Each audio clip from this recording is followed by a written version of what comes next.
Whew, what you just heard was the Nord Stage 3 electronic keyboard, and it's pretty incredible. I've owned it now for almost 2 years, and it has really enhanced a lot of different things that I do both on my gigs as well as in and around the studio. And what you just heard was emulation or imitation for music or a music effect backdrop that could be used for either motivational type environments. You could use it for a backdrop in a video. It could be used at weddings or special ceremonies. It could be used to back up a slideshow. It could be used in worship type environments or gospel type environments where you might need, special music just in the background. The Nord Stage 3 really can provide it all because it's got great piano, it's got great effects, and most importantly, what you heard was the Synth engine. It was using both synth from panel A and B together to create just this really wonderful backdrop of sound and emotion almost, or at least the beginnings of that. I would imagine based on what you can do, you could probably make what I did even better. So if you're new here, I'm Marc, and the name of this channel is called My Keys to Music, and I'm really happy to have you here with me because what we do here is we talk about the Nord line of keyboards mostly. I'm not necessarily affiliated with Nord in any way, but I find myself talking about Nord a lot. And I have quite a few videos now, almost actually over 60 videos on the channel, and most of them oriented around the Nord Stage 3, the Nord Electro 5, or the Nord Electro 6. For those of you who've joined me this whole time, I want to thank you for your support. For those of you who have participated in my Patreon account, providing donations, I thank you especially. And I don't want to forget the people that are currently enrolled in one of my courses at mykeystomusic.com. These courses cover Nord Electro 5, Nord Electro 6, and Nord Stage 3 training and or tutorials. They are essentially a course you can enroll in where you can take video lessons at your own pace in an environment that doesn't include the ads from YouTube and all the other things that go along with that. In addition, you have direct access to me to ask questions along the way. So if you have a moment, check those out. Okay, with that said, let's talk about this particular sound in this particular program, and we'll dig in. Thanks for joining me. I call that sound sonic choir, and you'll hear a lot of things going on there. Most notably is that background sound that starts the whole effect. And that becomes pretty effective when it comes to doing background inspirational music or perhaps even things for the worship setting. And to do that, it's actually quite simple. And the real secret here, and I'll just give it to you right away, is we're using a KB hold on panel B for the synth engine. And those notes are sustaining through the whole piece. And it works with the chords that I played on panel A with the piano and then the other choir. So let's break this down a little bit so you could potentially imitate this on your own. Now, the inspiration for this came from another video and from a subscriber saying, hey, can you imitate this sound or tell us how to do it? And I'll put a description for that particular video down below here under this video. And the way this works, it's pretty simple. So we go to panel B, and I'm actually starting with a small choir sample. And it's surprising because I'll play for you the original sample before any of the effects. And to do that, I'm just going to hold the shift key here and click sound initialize, push OK. And you'll see that I'm using small choir, male, soft. That's the actual name of the sample. It's sample 212. And by itself, it's pretty unassuming, and it's actually, kind of a choir. A traditional sampled choir. Now, on its own, it isn't bad, but it sounds nothing like the sound that you just heard. So let's listen to it with all the effects. And note that I'm also playing some key ingredient notes here. I'm playing a low D and a high A. D and an A makes for that nice low resonant tone, and that high A kind of gives it that airy feel. And as I move the control pedal, because I have the control pedal here morphing this particular sound, as I move the control pedal up, I'm moving the volume up for the most part. That's all I'm doing. So I can bring in that and or take it out. Now I never go all the way to 0. It's always there. If I want to go to 0, I can just turn off the sound engine. Now another little modification you can do here is I'm blending it with this 12 semi oscillator effect on top of the choir. And you might say, well, how come it doesn't sound like a choir at all? For the most part, to do that, I'm just taking a lot of the frequency out. As an example, if I add more frequency here, you will hear more of a choir, but still, that's not quite the choir. So there's a lot of other things happening here. I've got some drive on, I've got a certain filter, and I'm introducing a phase effect on top of the choir, which then gives it that airy feel, and the rate on that is very low, and the amount is also fairly low. But without the phase, there's the choir. Now the reason you hear that effect going on top of it is because it's mixed here with this oscillator.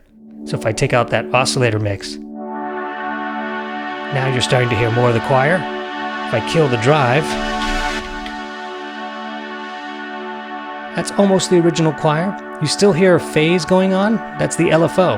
Let me take out the LFO so that there's no movement or no modulation. And that's essentially the original choir sound. Now I added a lot of attack and a lot of release on top of that too, to kind of give it some elongation, if you will. So all of that in combination gives you the effect. Again, here's the original choir with no effects and no particular envelopes happening. Here's those same notes with the original.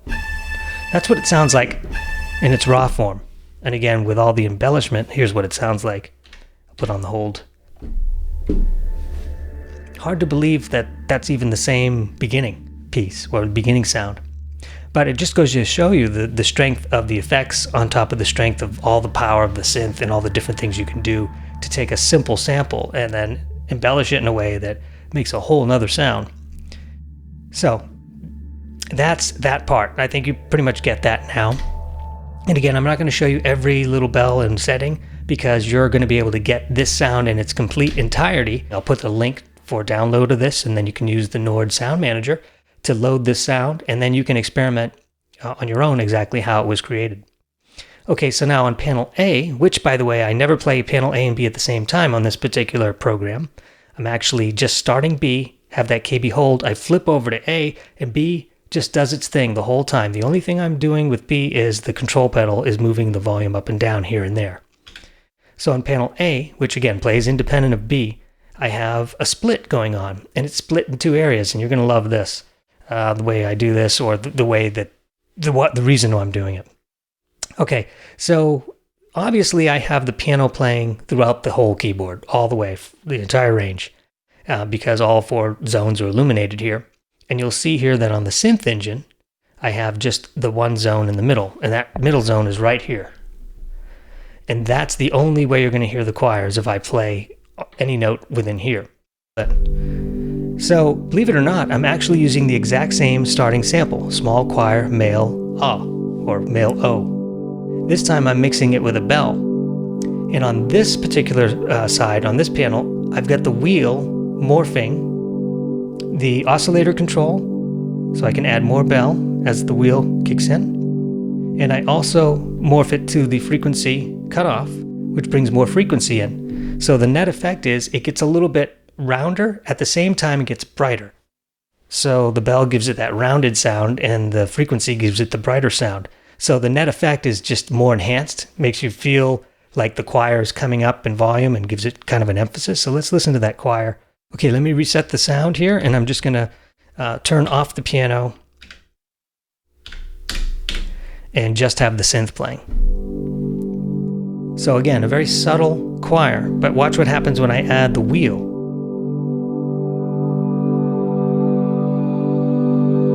You can hear those voices come in at the same time that the bell is coming in. Now you'll notice it never really gets to a full open voice because I morph it only to a certain effect, or to a certain amount, I should say. Let's just check out how much I'm morphing that wheel. So I can do that by holding the monitor and toggling this. So my frequency is from 262 Hertz to 1.7 kilohertz.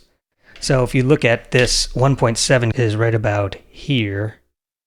So it's about, just a little bit beyond halfway. And if I had opened it up all the way, this is what it would sound like. Let me reassign that, this time to the full frequency, and you'll hear the difference just in the morph of that wheel. So let's do that now. First, let's see what it was. So 262 to 1.7. So I'll start at 262 and then have it go all the way. So 262 right here. So this is where I start the morph, somewhere around here. There we go. And I'll hold the wheel button here and I'll morph it to all the way. Now watch what happens when I play the same choir with the wheel, and it'll open right up. Let me take off the piano again. Almost too much. So those are some of the things you can play with after you download the sound for yourself. So that's the choir part, and then the piano part.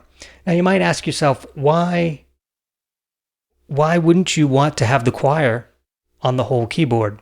Well, there's a couple reasons for that. The first one is I really wanted to have the choir only really as a pad. I didn't want it to be a melodic thing. So by putting the split here, I still hear the piano on that first note, but if I hold the choir,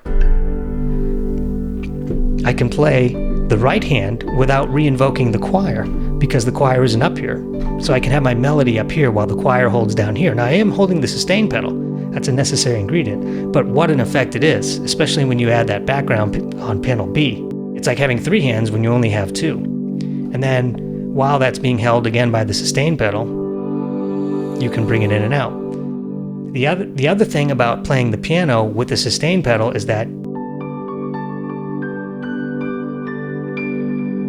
eventually the piano notes will drop off even though I have the sustain pedal on. The other thing is, I don't want the choir to be down here either, so that I can play that low D when I come to that part of the song. So let's do one other thing. Let's go back to panel B and change our oscillator, or our second oscillator here, to white noise. And let's listen to the difference. Now first, let's play the original one so you understand what it was. Okay, so here's the original sound. Put the volume up. Sort of almost like a spaceship kind of a thing, kind of airy. Now watch what happens when I change the oscillator to white noise. Same thing, just change it to white noise. This time you get kind of a windy sound in a sense, or breathy sound. Listen to this. Very effective, and gives it a nice variety. Something easy you can do. You can just be playing on panel A here and doing your thing.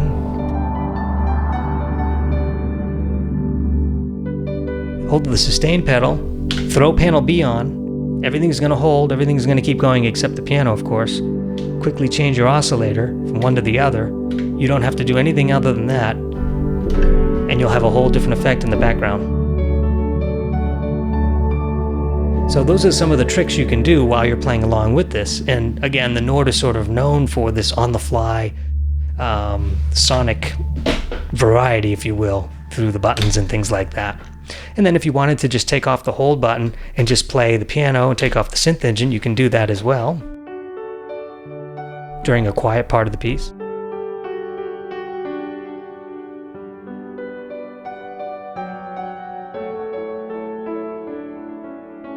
Something like that.